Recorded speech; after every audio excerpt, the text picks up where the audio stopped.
দীর্ঘ 2 যুগ কারাভোগের পর অবশেষে জামিনে মুক্তি পেলেন পিচ্চি হেলাল।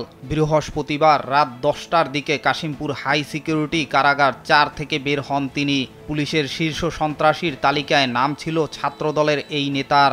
তালিকায় তার নাম ছিল ইমামুল হাসান হেলাল ওরফে পিচ্চি হেলাল। 2000 সালের 12ই জানুয়ারি গ্রেপ্তার হয়েছিলেন তিনি।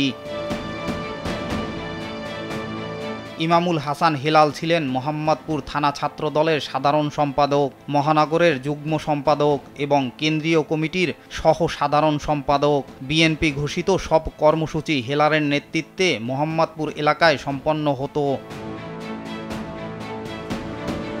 আওয়ামী লীগ সরকারের সময় গ্রেপ্তার হওয়া হেলালকে কারাগারে রেখেই 2001 সালের 26 ডিসেম্বর 23 শীর্ষ সন্ত্রাসীর নাম ঘোষণা করে পুলিশ। একমাত্র ওয়ালটন এসি দিচ্ছে 1 বছরের রিপ্লেসমেন্ট গ্যারান্টি এবং কম্প্রেসারের 10 বছরের গ্যারান্টি। এরপর 4 দলীয় জোট সরকার ক্ষমতায় আসলেও বিএনপির কিছু নেতার ষড়যন্ত্রে মেলেনি হেলালের কারামুক্তি। ফলে শীর্ষ সন্ত্রাসীর তালিকায় তার নাম থেকেই যায়। 5 আগস্ট ছাত্র জনতা গণ অভ্যুত্থানে শেখ হাসিনা পদত্যাগ করলে সবকটি মামলায় জামিন পান হেলাল। ইমামুল হাসান হেলালের দাবি, কেবল আওয়ামী লীগের প্রতিহিংসা নয়, বরং আরও কিছু মানুষের ষড়যন্ত্রে সন্ত্রাসী তালিকায় তার নাম ওঠে। এই কারণেই তাকে 24টি বছর কারাগারে কাটাতে হয়েছে।